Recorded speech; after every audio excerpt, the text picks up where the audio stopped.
What's going on, guys? Welcome to Everything Always. My name's Michael Bremen, aka Allfires. Now, as we told you in the weeks leading up to this past weekend's Destination D23, do not get your hopes up for a huge Marvel Studios presentation. They save that sort of thing for D23, which is every other year. Destination D23 is much smaller and meant to focus on the theme parks and not entertainment. However, attendees this past weekend were treated to the first 10 minutes of Loki Episode 1 Season 2. We have the full description for you. We're going to read through it, talk about it. I'm also going to line it up with some frames from the trailer we've already seen. I'll then issue the lightest of spoiler warning and compare it to what we've already heard as a rumored full first description of Episode 1 as well. We're breaking down the latest details of the first 10 minutes that were shown this past weekend at D23 for Loki Season 2. But first, if you could grab the subscribe button. We do daily Marvel content at the channel, and that's all we do. Everything from official Easter egg breakdowns, trailers, and reviews to the occasional industry insider report and everything in between. So if that sort of thing's for you, hit the subscribe button, leave a comment down below. That will automatically enter you to win our ongoing PS5 giveaway. The next one is right around the corner to coincide with Loki's release. Again, all you got to do, be a sub,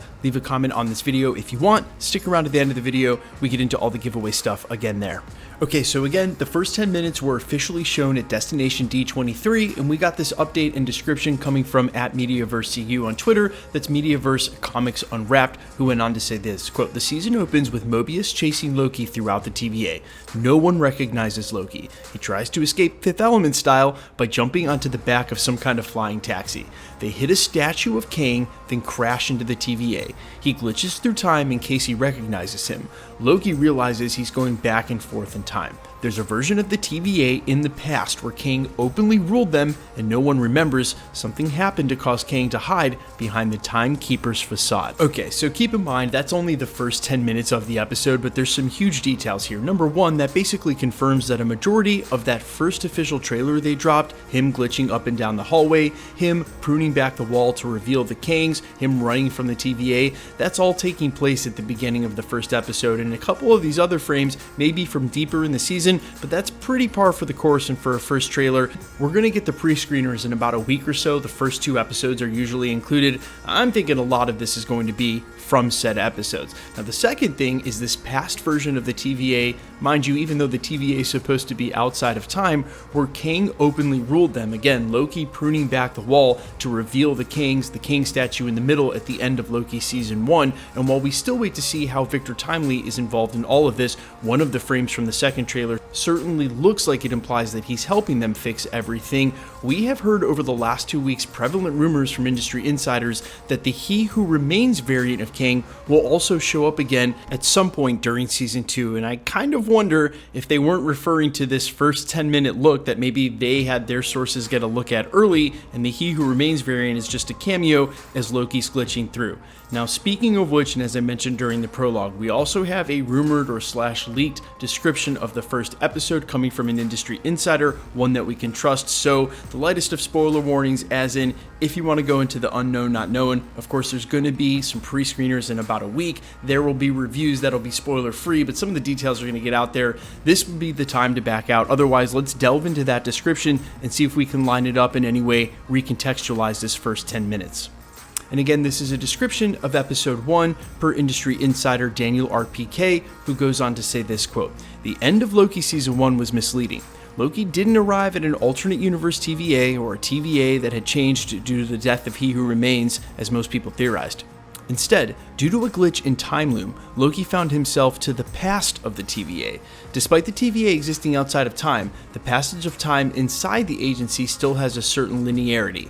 So Loki arrived near the beginning of that linear timeline shortly after the TVA's creation. That's why there's a He Who Remains statue instead of a Timekeeper statue at the library. At that time, He Who Remains wasn't hiding himself from his agents.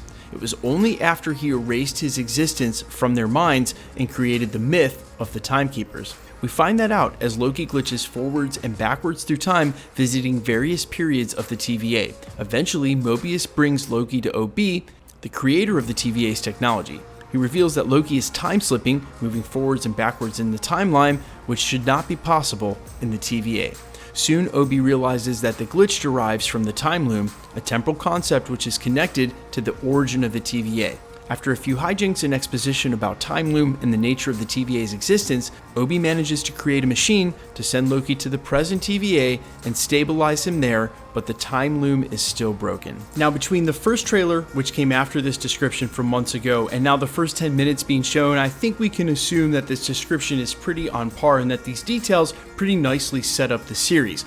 I did have a theory that Victor Timely would just help them fix the Time Loom and then turn into He Who Remains, but now rewatching Loki season 1 as I have over the last week, I don't think they're the same variant, only because the way that He Who Remains refers to Nathaniel Richards, it really sounds like he's talking about himself, which I also think might have implications for what else we see towards the end of the season, but those are definitely topics for a different video. What I will say is that ultimately the way He Who Remains has referred to the timeline as a nice flat circle is that I would guess towards the end of this series we would be headed right back to a He Who Remains scenario at the end of it all. That's what I thought those initial rumors of a cameo for that character were talking about, not just him showing up briefly in the first episode, but rather we would just find ourselves right back at the end of where Loki season 1 ended, and then in turn it would be revealed that Loki's glorious purpose was to put an end to the TVA, furthering the multiversal war that I think is inevitable as we head into Kang Dynasty. However, it seems likely that the TVA is going to play a prominent role in Deadpool 3 by the time we get there, and if this is truly the end of the TVA as we know it, as I think is the whole point of Loki season 2, then to me that would say that Deadpool and Wolverine, as featured in the TVA during that film, that's already happened and they're already in the 616, which is the theory I put forward just a couple of videos ago. If you watched it about the latest Deadpool rumors, I think they've already made their way over. I think those events are sort of a prequel of sorts to what we'll see in Loki season 2. I think the TVA is going to cease to exist by the end of Loki season 2. So if we see a TVA in Deadpool 3, that means they already got here, and I think that's what really sort of confirms that Easter egg we got during She-Hulk when it said man with claws fights in bars. That's Hugh Jackman. That's our Wolverine already in the 616. Hey, call it a theory, but the more we hear about it, the more it seems likely. But guys, let me know all your thoughts down below. What do you think is ultimately going to happen in this series? It really is a lot of question marks, and I'm actually pretty excited that we're headed into it, and yet we don't know what's coming. I'm all ears as always. Quickly, let's get into the giveaway stuff before I let you go. All right, we are still giving away PlayStation 5s here at the channel. The next one will be with Loki's finale. We'll also give one right around Christmas. We'll give it away for What If when it goes live, and also one for the Marvels in November. So if you want to be entered to win for any of the other future giveaways like the comic book giveaway all the way through the month of October, super simple to be entered to win. All you got to do, hit the subscribe button and be a subscriber, then leave a comment down below. Because it's truly random, the more videos you comment on, the better chance you have of winning. All winners will be announced at the end of videos, the same way we're doing here, so please be safe and vigilant. Remember, we don't announce winners every day, never give anybody your information, and anybody can claim to be someone until you've won a prize. No content creator will ever charge you for shipping. My name is Michael Roman. You can find me on Instagram and Twitter at IamFires. The best way to keep up with the content is to hit the notification bell, and as always, if you like today's video, I'd appreciate it if you'd hit the like button. Stick around, we'll be posting again real soon.